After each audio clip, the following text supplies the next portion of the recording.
चलिए तो आज की हम लोग क्लास स्टार्ट करते हैं। तो आप ये बताइए मेरी वॉइस क्लियर है कि नहीं क्लियर है? क्लियर है सर। चलिए ठीक। तो चलिए ये आज का टॉपिक हम लोग स्टार्ट करते हैं। आज हम लोग जो न्यू चैप्टर स्टार्ट करने वाले हैं, हाइट एंड डिस्टेंस। तो आप तो सबसे पहले ये बताइए, जो आपको चैप्टर कंप्लीट कराया गया था, चैप्टर नंबर 8 ट्रिग्नोमेट्री, तो इसमें कोई किसी भी तरीके का कोई डाउट तो नहीं था आपके पास? नहीं सर। सारे क्वेश्चन आपने सॉल्व कर लिए जो मैंने आपको होमवर्क प्रोवाइड किया था? सर कर ही नहीं पाया, मैंने आपको बताया था मैं गया हुआ था। अब चलो बस मेरा कल से शेड्यूल सही है। ठीक है, कल बेटा तो संडे है, तो आप क्या कर लेना, उसके क्वेश्चन जितने भी होमवर्क होंगे, मतलब जितने भी क्वेश्चन मैंने दिए होंगे, वो सारे आप जी क्वेश्चन सॉल्व करना। जो क्वेश्चन ना है वो आपको बताना, जो हम लोग क्या करेंगे इसी क्लास में वो उसके डाउट भी आपके सॉल्व कर देंगे। तो चलिए आज जी का हम लोग चैप्टर स्टार्ट करते हैं। देखो चैप्टर में क्या है, हाइट एंड डिस्टेंस। तो ये चैप्टर स्टार्ट करने से पहले सभी हमें यहाँ पे क्या समझना पड़ेगा, what is the angle of elevation and what is the angle of depression. दो चीजें हमें यहाँ पे पहले समझनी है। तो जी सर। चलिए स्टार्ट करते हैं। तो यहाँ पे हम लोग सबसे पहले क्या समझेंगे, what is the angle of elevation, क्या होगा, किसे कहते हैं एंगल ऑफ एलिवेशन।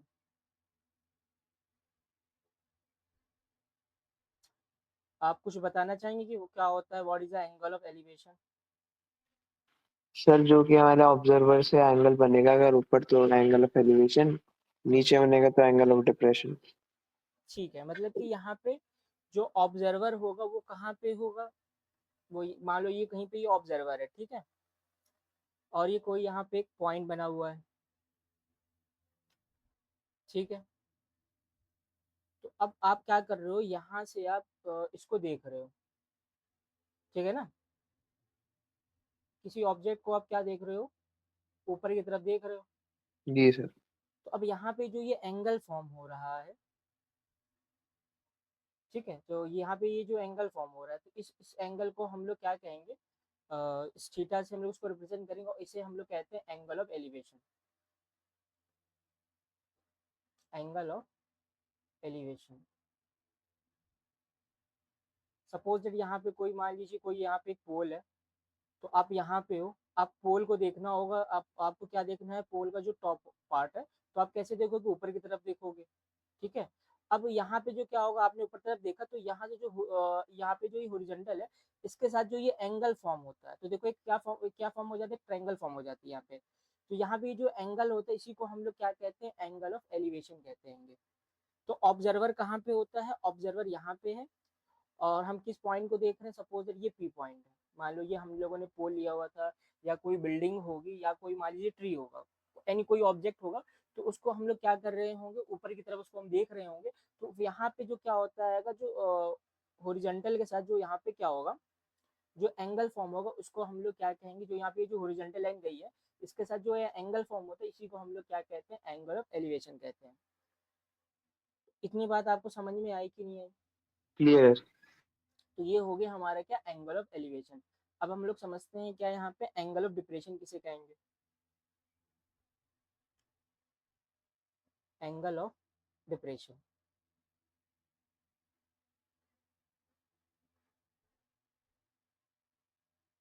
तो यहाँ पे हम लोग इसे समझ लेते हैं, what is the angle of depression. तो अब मान लो आप कहाँ पे हो, अब मान लो कि किसी आप बिल्डिंग में हो, मान लो आप जो है थर्ड फ्लोर पे हो। अब आप थर्ड फ्लोर से क्या देख रहे हो, ग्राउंड पे देख रहे हो। जैसे कि मान लो आप कहाँ पे हो, आप किसी बिल्डिंग में हो, मान लो आप यहाँ पे सेकंड फ्लोर पे हो या थर्ड फ्लोर पे किसी बिल्डिंग में। तो आप क्या करो, वहां से आप ये ग्राउंड की तरफ देख रहे हो, तो मतलब अब ऑब्जर्वर कहाँ पे है, दिस। अब हम ऊपर से नीचे देख रहे हैं, ठीक है। तो यहाँ पे ये क्या होगा, एक पॉइंट पी है, ये क्या है, यहाँ पे here it is a point of P. इतनी बात समझ में आई कि नहीं आई? और यहाँ क्लियर है पे, सर। हाँ, तो यहाँ पे देखो क्या होगा, ये जो होगा ये एंगल ऑफ दिस।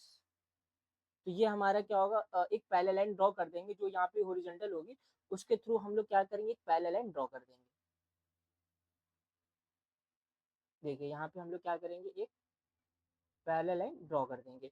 अब ये जो ये एंगल यहाँ पे जो ये फॉर्म हो रहा है, इसको कहते हैं थीटा, और इसी एंगल को हम लोग क्या कहते हैं, एंगल ऑफ डिप्रेशन कहते हैं।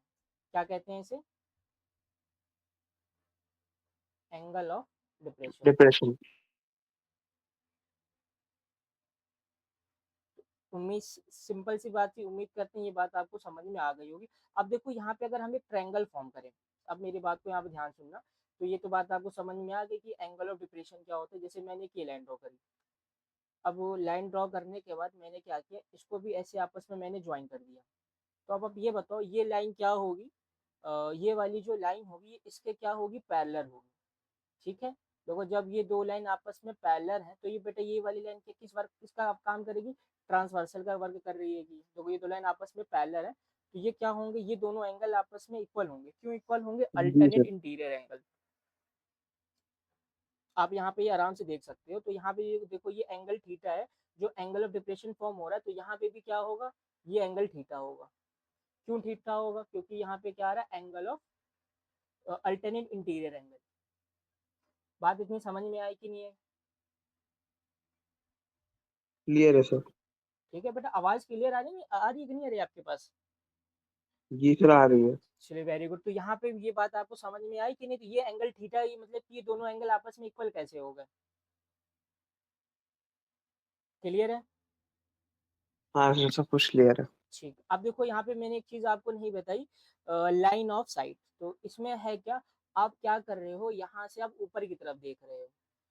ठीक है, तो यहाँ पे इसकी जो डायरेक्शन है, आप किसी भी चीज को आप ऊपर की तरफ देखोगे तो देखो ये जो डायरेक्शन, इसको हम लोग क्या कहेंगे, इस लाइन को लाइन ऑफ साइट क्या कहेंगे इसको? Line of sight. हाँ, इसको क्या कहते हैं, it is called the line of sight. It is very simple. So यहाँ पे भी ये भी क्या है, लाइन ऑफ साइट है।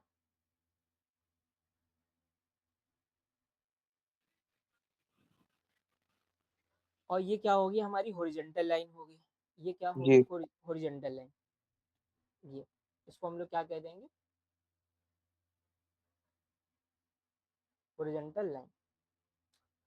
अब ये वाले केस में क्या होगा, इसमें जो डायरेक्शन होगी अब आपकी रिवर्स हो जाएगी, क्योंकि अब आप जो ऑब्जेक्ट देख रहे हो वो ऊपर से नीचे देख रहे हो। तो इसमें क्या हो रहा है, एंगल ऑफ डिप्रेशन फॉर्म हो रहा है। एंगल ऑफ एलिवेशन कब होता है, जब आप ऑब्जेक्ट को नीचे से ऊपर की तरफ देख रहे होते हो। तो यहाँ पे देखो आप नीचे की तरफ देख रहे हो, तो इसको हम लोग क्या कहेंगे, इस लाइन को लाइन ऑफ साइट क्या कहेंगे इसे? Line of site. सेम बात है, सिंपल सी चीजें हैं। और ये हॉरिजॉन्टल लाइन हो गई। तो उम्मीद करते हैं आपको ये चीजें समझ में आ गई होगी कि what is the difference between angle of elevation, angle of depression. इसमें किसी तरीके का कोई कंफ्यूजन हो तो बताओ बेटा आप। नहीं सर। चलिए ठीक, अब हम लोग क्या करेंगे, इसके क्वेश्चन स्टार्ट करते हैं। तो चलिए देखिए यहाँ पे क्वेश्चन नंबर फर्स्ट करते हैं। तो find the height of the pole. तो आपको यहाँ पे क्या करना है, हाइट ऑफ द पोल आपको निकालना है। Find the height, height of the pole. और यहाँ पे हमें अंडर रूट थ्री की वैल्यू गिवन है 1.73 है, 1.732 हमें क्या करना है, अंडर रूट थ्री की वैल्यू यूज करना है, ये क्वेश्चन में हमें गिवन जी। है। तो चलिए इस क्वेश्चन को सॉल्व करना स्टार्ट करते हैं। देखिए यहाँ पे क्या कहा गया है, अ वर्टिकल पोल, एक हमारे पास क्या है, एक वर्टिकल पोल है, stand on the level ground. जो लेवल ग्राउंड पे क्या आएगा, स्टैंड है, from a point on the ground. तो एक हमें क्या लेना है, ग्राउंड से एक पॉइंट ले लेना है 25 metre away from the foot of the pole. तो देखिए यहाँ पे क्या हम लोग फिगर बनाते सर हैं। रूट थ्री की वैल्यू क्या थी इसमें? क्या हुआ बेटा, क्या कह रहे हैं आप? रूट थ्री की वैल्यू 1.732। हाँ, ये हमें गिवन है क्वेश्चन में भी, हम लिख देते हैं। ठीक है, अभी आता है ना, ये वाले चैप्टर मैंने कर लिया था, मैंने आपको बताया था। ओके ओके, चलो अच्छा ये भी लिख भी देते जो गिवन है। आपको यहाँ पे ये भी गिवन था, under root three is equal to 1.732। तो मतलब आपको क्या करना है, जब अंडर रूट थ्री आएगी तो उसकी जगह पे आपको ये वैल्यू पुट कर देनी है। तो सबसे पहले देखिए यहाँ पे क्या बताया गया, एक वर्टिकल पोल है, तो हम लोगों ने क्या किया, एक वर्टिकल पोल यहाँ पे ड्रॉ कर दिया। तो जिसकी नेमिंग हम लोगों ने क्या कर दिया, ए बी ले लिया। ए बी का एक वर्टिकल पोल है, ठीक है। और ये स्टैंड ऑन द जी। ग्राउंड है, okay, from a point on the ground. तो एक ग्राउंड से हमें कोई पॉइंट ले लेना है, और 25 metre away from the foot of the pole. तो हमें कितनी डिस्टेंस ले लेनी है इसके फुट ऑफ द पोल का, मतलब हमें यहाँ पे बात कर रहा है, और कितने डिस्टेंस पे, 25 मीटर पे। तो यहाँ पे हम आ गए, एक सेकंड। तो हम लोग कहाँ पे आ गए, सपोज यहाँ पे आ गए। तो ये जो डिस्टेंस हम लोग ने ले लिया, क्या ले लिया है, 25 metre away from the foot of its. अब इसके बाद ये कहाँ पे था, foot of the pole. The angle of elevation of its top is found to be 60 degree. तो यहाँ पे इसके टॉप से जो एंगल ऑफ एलिवेशन बन रहा है वो क्या बन रहा है, 60 डिग्री। तो ये हम लोगों ने यहाँ पे एंगल को एलिवेशन बना दिया कितना, 60 डिग्री। तो अब आपको यहाँ पे क्या करना है, find the height of the pole. तो इसकी हमें क्या निकालनी, हाइट ऑफ द पोल निकालनी है, मतलब एच की वैल्यू निकालनी है। बात ये आपको समझ में आई कि नहीं आई? जी सर। तो देखो मैंने आपको फोटो भेजी है हाँ इसमें। आपने फोटो सेंड किया है। इसमें फिलहाल उसकी टावर की हाइट, फिर उसके बाद दूसरा फॉर्मूला यूज करके पोल से उसकी डिस्टेंस पता चल जाएगी। तो आपने यहाँ पे साइन 60 डिग्री लगाया बेटे, साइन 60 डिग्री कैसे आपने लगा दिया? आप देखो बेटा यहाँ पे अगर आपने 60 डिग्री लगाया तो आपको क्या लेना पड़ेगा, यहाँ पे हाइपोटेनियस लेना पड़ेगा। ये हम लोगों ने ऑब्जर्वर को ओ से ले लिया। तो हाइपोटेनियस जी ओ सर। बी, हमें बेटा ओ बी निकालना भी नहीं ना, हमें ओ बी गिवन है, तो हम लोग ओ बी ले नहीं सकते। आपने जो क्वेश्चन सॉल्व किया आपने क्या लिया, साइन 60 डिग्री लिया, यही आपने लिखा है ना। हाँ सर। तो बेटा साइन 60 डिग्री लोगे तो यहाँ पे आएगा एच आएगा। यह परपेंडिकुलर होता है, इसका फॉर्मूला क्या होता है, परपेंडिकुलर अपॉन हाइपोटेनियस। ये 90 डिग्री है तो ये हाँ सर। हाइपोटेनियस हो जाएगी, अपॉन में क्या आ जाएगा, ओबी। हमें क्या हाँ ओबी की वैल्यू पता है, नहीं पता है, तो वैसे नहीं, नहीं। गलत ले लिया मैंने, साइन 60 इसकी जगह में लेना था 1060। हाँ तो हमें यहाँ पे क्या चीज गिवन है, परपेंडिकुलर गिवन है और बेस गिवन है। तो इस केस में हम हाँ लोग 10 का यूज करेंगे। तो सिंपल से हम लोग यहाँ पे क्या लिखेंगे, in triangle O A B. अब उसके बाद हम लोग यहाँ पे क्या लिख देंगे, 1060 डिग्री। फॉर्मूला तो क्या इसका होता है, आंसर आएगा 25√3। हाँ ओके वेरी गुड, कोई दिक्कत की बात नहीं, ईजी है। डायरेक्ट लिखे थे परपेंडिकुलर अपॉन बेस, ये आपको फॉर्मूला याद होगा, ए बी अपॉन का ये ओ ए। 1060 की वैल्यू क्या होती है कि बेटा, वैल्यू बताइए 1060 की। 1060 की वैल्यू थी सर √3। हाँ वैल्यू आपको वैल्यू याद कर लेनी है, ठीक है, under root 3 is equal to A B, हमें क्या निकालना था, एच, ये हमने लेट कर लिया था, और ओ ए क्या 25। तो यहाँ पे क्या हो जाएगा, H is equal to 25 under root 3। बस हम लोग √3 की वैल्यू लगा देंगे। 25 × 1.732, और इनका आपस में हम लोग क्या करेंगे, मल्टीप्लाई करेंगे, मल्टीप्लाई कराने पे हमारा आंसर आ जाएगा। चलो मल्टीप्लाई करा लेते हैं हम लोग, मल्टीप्लाई हम लोग यहीं पे कर लेते हैं। 1.732 को मल्टीप्लाई कराना है 25 से। तो हम लोग क्या करते हैं, 5 से कराते हैं, 5 2 जा 10, 5 3 जा 15 1 16, 35 36 5 3 8। फिर 2 से मल्टीप्लाई कराएंगे, 2 2 जा 4, 2 3 जा 6, 2 7 जा 40, और 2 1 3, और सभी को ऐड कर लेंगे, ये जीरो आ जाएगा, 6 4 जी सर। 10, 6 4 10 हो गया, 6 12 1 13, 8 4 12 1 13, और 3 1 4। देखो बेटा डेसिमल कितने डिजिट लगे, डेसिमल के बाद कितने डिजिट है, 1 2 3, इधर से हम लोग 3 डिजिट लगा देंगे, 1 2 3। तो क्या आ जाएगा, 43.300, क्या आ जाएगा, 43.300, 2 जीरो को हम लोग रिमूव कर देंगे, जब लिख सकते हैं 43.30 मीटर, ये मेरा इसका आंसर आ जाएगा। एक जीरो घटा देंगे, ये आंसर आ गया। बताइए क्वेश्चन नंबर फर्स्ट आपको समझ में आया है कि नहीं आया? क्लियर है। इजी क्वेश्चन था। हाँ आप सर। नेक्स्ट क्वेश्चन पे आते हैं। अभी थोड़े से क्वेश्चन हम लोग इजी करेंगे, फिर इसके बाद क्वेश्चन का लेवल थोड़े धीरे धीरे हम लोग क्या करेंगे, इंक्रीज करेंगे। तो क्वेश्चन नंबर सेकंड देखिए। अब यहाँ पे हम आपको क्वेश्चन दे काइट वाला, अ काइट इज फ्लाइंग। तो ये क्वेश्चन अभी क्या करना है, आपको सॉल्व भी करना है। अ काइट इज फ्लाइंग, एक काइट है वो क्या करे, उड़ रही है, ठीक है। अटैच, इसको हमने अटैच किया to thread, attach to a thread which is 160 meter long, जो कि कितना लंबा है, which is 165 meter long. The thread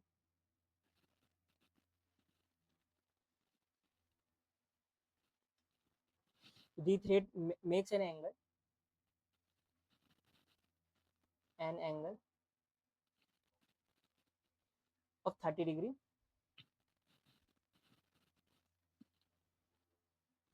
with the ground,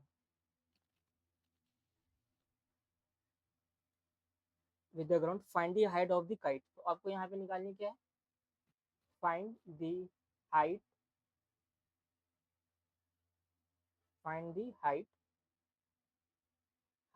of the kite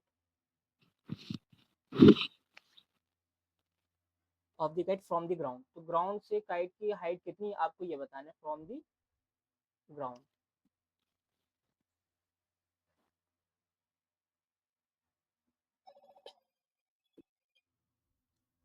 assuming that there is no slack in the thread. तो यहाँ पे ये भी आपको करना है, एज्यूम कर लेना है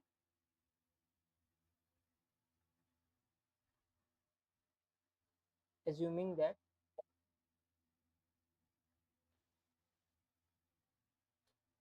there is no slack in the thread। Slack का मतलब सर? एक मिनट बताते हैं, slack in the thread।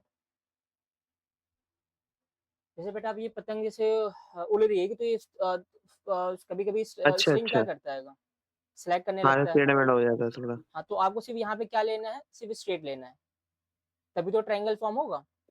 हाँ सर। तो यहाँ पे ये एज्यूम कर लिया गया है कि there is no slack in that, मतलब जो थ्रेड होगी वो स्लैक नहीं करेगी। क्लियर है? हाँ सर। तो इसमें हमारा जैसे कि फिर हाइपोटेन्यूज 165 मीटर हो गया। हाइपोटेनियस, हाँ 165 मीटर लॉन्ग हो जाएगी। क्या बताया गया, हाँ attach to a thread which is, हाँ जो यहाँ पे जो थ्रेड होगा वो क्या हो जाएगा, 160 मीटर लॉन्ग हो जाएगा। हाँ, तो सर फिर वो हाइपोटेन्यूज हो गया ना हमारा।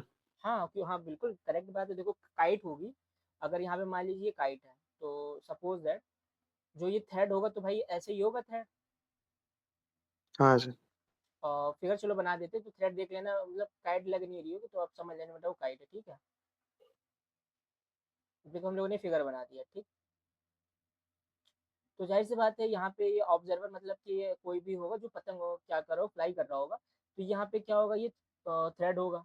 ओके, तो हम लोगों ने जी। ये ए और बी मैंने मान ली हाइट ऑफ द काइट, जो ग्राउंड से मान लो ये हाइट इसकी कितनी है काइट की, हमें यही यहाँ पे निकालना है। और ये देखो ये 90 हाँ डिग्री होगा, और a kite is flying attached to a thread which is 100 centimetre long, तो ये क्या हो जाएगा 165 मीटर, ये थ्रेड की लेंथ हो गई। सिंपल क्वेश्चन है ये भी। देन उसके बाद क्या कहा गया है, the thread makes an angle of 30 degree with the ground. देखो ये जो थ्रेड है वो क्या कर रहा है, ग्राउंड के साथ वो क्या एंगल बना रहा है, 30 डिग्री बना रहा है। ठीक है, साफ साफ लिखा हुआ है। और find the height of the kite from the ground, तो मतलब आपको क्या करनी है, जो काइट है तो काइट की आपको हाइट बतानी है from the ground of the, ठीक है, कहाँ से बतानी, फ्रॉम द ग्राउंड, ग्राउंड से इसकी हाइट कितनी है। तो आप इसको एज्यूम कर लो, the height of the kite be H from the ground. तो आपको यहाँ पे क्या करना है 82 एच। हो जाएगी हमारी, 82.5। ओके ओके, यहाँ पे आप क्या लगाओगे, साइन लगाओगे, कॉस लगाओगे, टेन लगाओगे। यहाँ पे तो सर ये लगेगा हमारा साइन 30 डिग्री। हाँ वेरी गुड, साइन लगाओ क्योंकि यहाँ पे हमें हाइपोटेनियस गिवन है और परपेंडिकुलर है। तो आप बेटा यहाँ पे क्या करोगे, देखो आप यहाँ पे क्या नहीं यूज करोगे, आप यहाँ पे कॉट ना यूज करना, ना कॉसेक यूज करना, ना सेक यूज करना। सिंपल से आप तीन चीजें यूज करना है यहाँ पे, साइन कॉस और टेन। बाकी वो भी यूज करोगे तो आंसर सेम आएगा। ठीक है, बात बेटा इतनी समझ में आई कि नहीं है?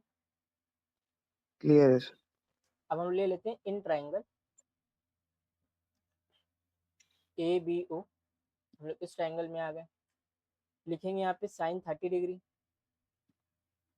और आपने इसे सॉल्व कर दिया होगा। परपेंडिकुलर और क्या हो जाएगा ये ए बी, अब हाइपोटेनियस क्या हो जाएगा यहाँ पे A O. Sine thirty degree की वैल्यू क्या होती है बेटा? 1/2। हाँ very good, 1/2 is equal to, A B को हमने क्या लेट किया हुआ था एच, एंड ये क्या था 165, एच इज इक्वल टू, यहाँ पे क्रॉस मल्टीप्लाई हो जाएगा, 165 डिवाइडेड बाई 2 आ जाएगा। ठीक है, इसको डिवाइड कर देंगे, 2 8 जा 16, 2 2 जा 4 और 0.5, तो 82.5 मीटर इसका क्या हो जाएगा, ये आंसर हो जाएगा। जी। तो बताइए क्वेश्चन नंबर सेकंड कैसा था? क्लियर है सर। चलिए ठीक है, अब हम लोग क्या करते हैं, कुछ डिफरेंट टाइप के भी क्वेश्चन कुछ देख लेते हैं। एक आते हैं हम लोग देखेंगे क्वेश्चन नंबर थर्ड पे। यहाँ पे देखिए क्वेश्चन नंबर थर्ड में क्या कहा गया, आ लेडर, एक आपके पास क्या है लेडर है, जिसकी लंबाई कितनी है 50 मीटर लॉन्ग, just reaches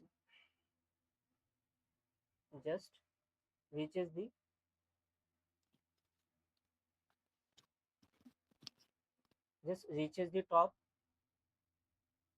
तो बेटा आप क्वेश्चन नोट करते हुए चल रहे हो कि नहीं चल रहे हो? नहीं सर, मैं तो डायरेक्ट वही लिख रहा था, of solution. Okay, of a vertical wall.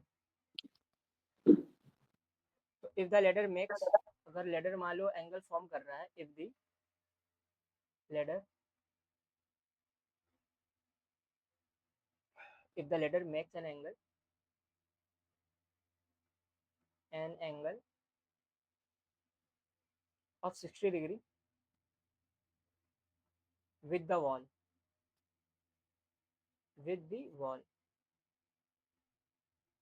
बेटा इसका फिगर आप हमें सेंड करोगे बना के, ओके। ठीक है sir. Find the height of the wall, तो आपको यहाँ पे निकालना है क्या है, find the height of the wall. ये आपका हो गया क्वेश्चन कंप्लीट। अब आपको यहाँ पे क्या करना है, क्वेश्चन नंबर थर्ड का फिगर बनाइए और सॉल्व करिए, उसके बाद हमें आप सेंड करिए। तो इसके लिए आपको मिलता है ओनली 1 मिनट का टाइम। तो काफ़ी इजी क्वेश्चन है यहाँ पे। अभी हम लोग काफ़ी इजी क्वेश्चन सॉल्व कर रहे हैं। फिगर बेटा गलत बना दिया आपने, एंगल आपने गलत लिख दिया। चलिए बताते, देखिए। अब देखो बेटा क्या आएगा, ये आपके पास क्या है, वॉल है। सपोज दैट हम लोगों ने लेट कर लिया दिस इज अ वॉल, ठीक है। अच्छा सर, ये हमारा टॉप राइट में होगा ना एंगल, ऊपर ये एंगल ऑफ डिप्रेशन का क्वेश्चन है। अभी वही बता रहे हैं आपको। देखो ये हमारे पास क्या है, लेडर है, दिस इज द लेडर।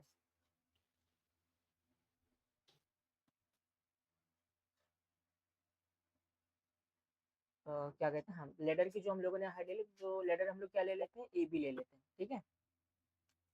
और इसको हम लोग यहाँ पे सी कर लेते हैं। अब देखो यहाँ पे जो लेडर की लेंथ है कितनी गिवन है, 50 मीटर। आपने जो एंगल बनाया आपने यहाँ पे 60 डिग्री बना दिया है, ये जो बिल्कुल गलत है। क्वेश्चन रीड करते देखो क्या कह रहा है, a ladder 50 meter long just reaches the top of a vertical wall. तो इसने साफ साफ बता दिया कि जो है ये जो लेडर है ये कहाँ पे पहुंच जाएगा, जो टॉप ऑफ द, मतलब कि जो वॉल है, तो वॉल के बिल्कुल टॉप पे पहुंच गया है ये। मतलब आप जो यहाँ पे हाइट निकालोगे तो किसकी हाइट आएगी, वॉल की आएगी। तो मतलब कि यहाँ पे देखो, यहाँ पे साफ साफ इसने बोल दिया ना कि जो हमारी जो लेडर कहाँ तक पहुंच रही है, top of a vertical wall, wall के कहाँ तक पहुंच रही है, टॉप पे पहुंच रही है।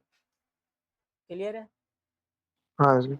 अब इसके बाद देखिए क्या कह रहा है, if the ladder makes an angle of 60 degree. देखो यहाँ पे इसने बता दिया ये जो लेडर है ये क्या कर रहा है, एंगल फॉर्म कर रहा है। देखो ये जो लेडर है दो के साथ, ये अगर ये कहता है कि ग्राउंड के साथ एंगल फॉर्म कर रहा है तो हम लोग ये एंगल बना देते हैं, ठीक है ना। ये ग्राउंड होता है, हाँ। ये वॉल है। इस क्वेश्चन में कहा गया है if the ladder makes an angle of 60 degree with the wall, wall के साथ एंगल फॉर्म कर रहा है। तो वॉल बेटा आपका ये है ना कि ये वॉल है। हाँ सर। तो आपने 60 डिग्री गलत बनाया था, तो ये होगा आपका 60 डिग्री। और आपको निकालना है क्या, find the height of the wall. तो वॉल की आपको क्या निकालनी है, हाइट निकालनी है। इसको हम लोग क्या लेट कर लेते हैं, एच। आप यहाँ सिंपल सिंपल से लिख दोगे, let the height of the wall be H metre. तो सर फिर इसमें हम cos 60 डिग्री लेंगे। हाँ वेरी गुड। तो यहाँ पे हम लोग क्या लगा देंगे, cos 60 डिग्री लगा देंगे। cos 60 की वैल्यू होती है 1/2। बस बस सिंपल है। तो अब यहाँ पे आ जाएंगे, देखो दो तरीके होते हैं। ये देखो 60 डिग्री हो गई, 90 डिग्री हो, तो ये क्या होगा बेटा, हाँ तो 30 हो जाएगा। तो आप साइन 30 करके भी लगा सकते हो, आप वैसे ना करो cos 60 डिग्री लगाओ, कोई प्रॉब्लम की बात नहीं।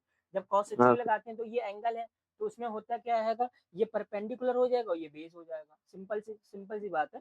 90 डिग्री के सामने वाली साइड क्या हो जाती है, परपेंडिकुलर। अब ये परपेंडिकुलर का वर्क कर रही है और ये बेस का वर्क करेगा, बस सिंपल है। तो हम लोग आ जाते हैं यहाँ पे इन ट्राइंगल बी सी ए। तो यहाँ पे हम लोग क्या ले लेंगे, cos 60 डिग्री। तो cos फॉर्मूला क्या होता है, बेस अपॉन हाइपोटेनियस। तो यहाँ पे बेस क्या है, ए सी, एंड हाइपोटेनियस क्या है, ए बी। कोई दिक्कत तो नहीं बेटा समझने में से? नहीं सर। तो cos 60 डिग्री क्या होती है यहाँ पे, 1/2। एंड ए सी को हमने कैलकुलेट कर रखा हुआ यहाँ पे ये एच, और ए बी की हाइट क्या गिवन है हमारी, 15। तो बस हम लोग यहाँ पे वैल्यू निकाल देंगे। तो यहाँ पे क्या हो जाएगा, 15 डिवाइडेड बाई 2, क्योंकि क्रॉस मल्टीप्लाई ऊपर चला गया, 15 1 जब ये हो गया, और ये अपॉन में 2, और ये इक्वल टू ये एच। तो एच इज इक्वल टू क्या हो जाएगा, और 15 का हाफ करोगे 7.5 आ जाएगा। तो वैल्यू क्या आ गई जी 7.5 मीटर। तो यहाँ पे जो वॉल की हाइट होगी वो क्या होगी 7.5 मीटर होगी। तो बताइए क्वेश्चन थर्ड आपको समझ में आया कि नहीं आया। क्लियर है अब देखो यहाँ पे कुछ और न्यू क्वेश्चन देते हैं आपको। क्वेश्चन नंबर 4 देखते हैं कि आप क्वेश्चन नंबर 4 कर पाते हो कि नहीं कर पाते हो। इसमें गिवन है बेटा इफ अ टावर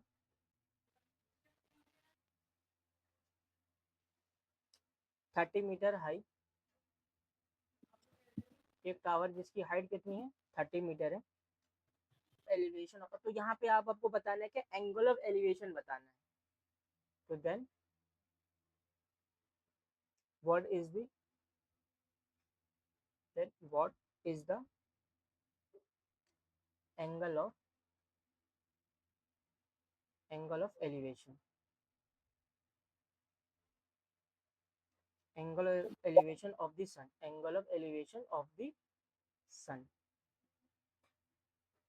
चलिए बेटा सॉल्व करिए इसे। इसके लिए आपको टाइम मिलता है ओनली,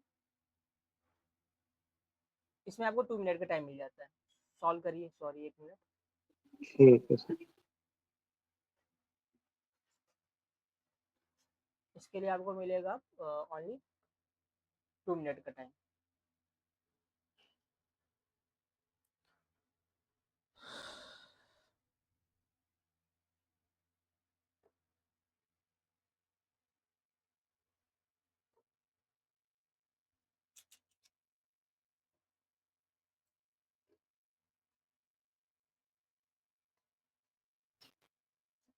सर मेरे हिसाब से ये होना चाहिए हमारा 60 डिग्री। 60 डिग्री हाँ सर। बिल्कुल करेक्ट है। अब इसका फिगर बना के हमें सेंड करिए। भेजता हूँ। आंसर तो आपने बिल्कुल करेक्ट बताया। एक सेकंड सर। सिंपल सा इसमें टेन थीटा का लगाओगे और परपेंडिकुलर हो हाँ जाएगी। टावर की हाइट जो क्या होगा परपेंडिकुलर, शैडो क्या होगा बेस हो जाएगा। तो आंसर आएगा 30/10√3। हाँ सर। तो 3/√3 आएगा। एंड जो 3/√3 की वैल्यू होगी √3, और √3 जो भेज दी टेन सर थीटा फोटो। होता है, tan theta equal to √3। Root और थीटा की वैल्यू किस पे होगी, और 10 में 1060 की वैल्यू क्या होती है √3 होती है। तो √3 की आप क्या लगा दोगे 1060 डिग्री, और थीटा की वैल्यू 60 डिग्री आ जाएगी। अब ये सेम हम भेज दी लोग सर सॉल्व फोटो। करेंगे। सेंड करिए, चलिए देख लेते हैं बाद में।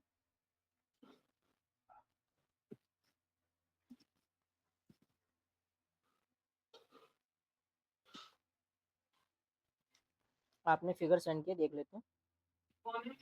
ये तो बेटा इतना बड़ा आपने फिगर बना दिया है। अरे सर। बेटा थोड़ा फिगर थोड़ा बड़ा बनाओ बेटा, उसमें नेमिंग भी करो कम से कम एटलीस्ट। देखो हम कैसे सॉल्व जी। कर रहे हैं, हम सिंपल से लिखे ना इन द ट्रायंगल। तो आप तो ट्रायंगल का नेम ही नहीं लिख रहे हो, ऐसे ही आप सॉल्व करे जा रहे हो ना। यहाँ पे आपने टेन थीटा लिखा हो, बस आपने परपेंडिकुलर अपॉन, आपने हाइपोटेन्यूज कैसे लिख दिया बेटा यहाँ पे। सर उल्टा लिख दिया मैंने ऊपर जो लिखा उस चक्कर में। सब गलत सला लिखा बेटा आपने। आंसर बस सही आ गया आपका। देखो फिगर ऐसे बनाओगे भाई। यहाँ पे देखो, यहाँ पे क्या बताया गया, इफ अ टावर 30 मीटर है, एक टावर है हमारे पास। टावर की हम लोगों ने हाइट को क्या लिया, let the height of the tower be h। तो ये ए बी हम लोगों ने टावर ले लिया है। और इसके बाद ये क्या कह रहा है, शेडो की जो लेंथ कितनी कह रही है ऑन द ग्राउंड 10√3 मीटर। देखो जो बेटा जो शेडो की जो लेंथ होगी ये होगी, आपने शेडो की लेंथ क्या बना दी, ये बना दी आपने शेडो की लेंथ, ये बनाई आपने 10√3। ये बेटा सरासर गलत है, ये शेडो की लेंथ थोड़ी होगी ना बेटा। जो शेडो की जो शेडो होगी वो कहाँ पे आती है, ग्राउंड पे आती है।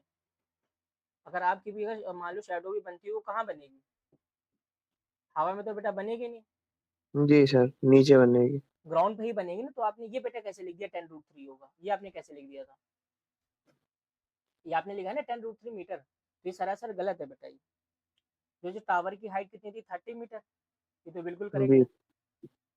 मैंने जो आपका फिगर देखा आपने ये बनाया, तो ये आपका गड़बड़ है। तो यहाँ पे वो नहीं नीचे आएगी। होगा। हाँ नीचे होगा, वेरी गुड। इसको फिर यहाँ से हमें हटाना पड़ेगा। तो ये 10, देखो साफ साफ लिखा रहा है ना यहाँ पे, a shadow 10√3 metre long on the ground, then what is the angle of elevation of the sun. तो सन का जो एंगल ऑफ एलिवेशन क्या होगा थीटा। तो देखो सन यहाँ पे कहीं पे होगा, तो सन एन बनाने की हमें नीड नहीं है। तो फिगर में थोड़ा सा इसको सही कर लेते हैं, ये थोड़ा सा जो है ये सही हो गया फिगर। ठीक है बेटा, ये ए हो गया। तो ये क्या है था हमारा 10√3 मीटर। तो यहाँ पे हमें लगाना है क्या है, थीटा की वैल्यू लगानी है, तो सिंपल सा है। तो देखो यहाँ पे क्या है, परपेंडिकुलर और बेस है, तो कौन सा फॉर्मूला लगाएंगे, साइन लगाएंगे, कॉस लगाएंगे। तो सबसे पहले तो आपको ये लिखना है, जो कि आपने अभी जो होमवर्क आपने जो अभी सेंड किया उसमें आपने तो कुछ लिखा भी नहीं कि आपने 10 का यूज किया है कि कॉस थीटा का यूज किया कि साइन थीटा, आपने कुछ भी नहीं लिखा है। तो बेटा ऐसे सोल्यूशन करने से कोई फायदा नहीं है, ठीक है। आपको पूरा बताना पड़ेगा कि आपने क्या लिखा। तो सबसे पहले तो हम लोग लिखेंगे इन ट्राइंगल, इनका नेमिंग कर देते हैं हम लोग सी, ए बी सी। तो इसमें बताओ कौन सा फॉर्मूला लगाएंगे, हमें देखो परपेंडिकुलर पता है और बेस पता है। बेटा आवाज आ रही है मेरी परपेंडिकुलर आपके बाय पास? बेस होगा 10। हाँ 10 थीटा। कभी कभी लगता है कि मेरी आवाज आपके पास नहीं जाती है क्या? हाँ सर, बीच में दिक्कत हो जाती है। अच्छा अच्छा, देखिए परपेंडिकुलर अपॉन बेस हो गया, ठीक है। सो अब हम लोग यहाँ पे क्या करेंगे, जो परपेंडिकुलर क्या है यहाँ पे ए बी है, और जो बेस की वैल्यू क्या है बी सी है। सिंपल सी वैल्यू लगा दो यहाँ पे, तो 10 theta is equal to A B की वैल्यू क्या है 30 है, और इसकी क्या है 10√3 है।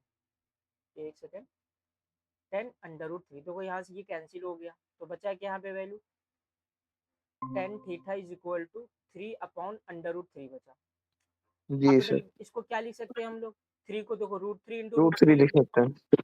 कोई प्रॉब्लम तो नहीं है। नहीं सर। ये √3 हो गया। अब एक √3 से √3 कैंसिल हो जाएगा, तो क्या बचेगा यहाँ पे 10 थीटा इज इक्वल टू क्या बचा यहाँ पे ओनली √3। और 10 की किस जी सर। वैल्यू पे √3 होती है, 1060 की वैल्यू होती है। अच्छा, फिर उसके बाद लिख देंगे ऑन कंपेयरिंग बोथ साइड्स। तो वो कुछ नहीं, तो थीटा इक्वल टू क्या आ जाएगा 60 डिग्री। ये आपका आंसर आ गया। और बताइए समझ में आया कि नहीं आया क्वेश्चन अब? क्लियर है सर। तो बेटा आपको उसमें जो मेन जो फोकस करना है आपको फिगर पे करना है, जो आपको देखो जी यहाँ पे सर। हम कैसे सॉल्व कर रहे हैं। आप ऐसा करो कि क्वेश्चन नंबर 4 आप नोट कर लो। क्वेश्चन नंबर 4 आप क्या करिए, विद इन 1 मिनट के अंदर नोट कर लीजिए। मुझे कर लिया सर मैं।